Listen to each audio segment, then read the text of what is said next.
আসসালামু আলাইকুম রহমতুল্লাহি বারাকাতু। এখন হচ্ছে দশমিকের ভাগ করব। তো এখানে আছে 25.15 ভাগ 5। তো প্রথমটা হচ্ছে ভাজ্য আর পরে হচ্ছে ভাজক। তো এটা হচ্ছে আন্তর্জাতিক পদ্ধতিতে ভাগটা করব। তো প্রথমে হচ্ছে 25.5 ছিল, এটা লিখে নিব 25.15।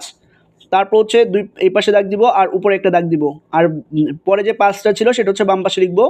আর এটা হচ্ছে আন্তর্জাতিক পদ্ধতি, ভাগফল হচ্ছে উপরে লিখতে হয়।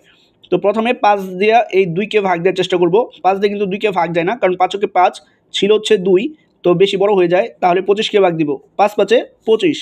তো ভাগফলে লিখব 5 আর এখানে লিখব হচ্ছে 25, পরে একটা দাগ দিব। এখন হচ্ছে বিয়োগ করব। তো 25 থেকে 25 বিয়োগ করলে 0 হয়। পরে দশমিক ছিল, দশমিকটা ভাগফলে লিখব। তারপরে হচ্ছে পাশে 1 ছিল, একটা নামাই দিব। তো আমরা উপর থেকে একটা করে সংখ্যা নামাইতে পারি, তো একটা সংখ্যা নামাইছি। যেহেতু উপর থেকে নামাইছি তাকে অবশ্যই ভাগ দিতে হবে, ভাগ যাক বা না যাক।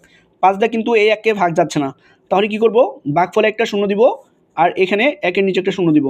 এখন হচ্ছে বিয়োগ করব, 1 থেকে 0 বিয়োগ করলে 1 হয়।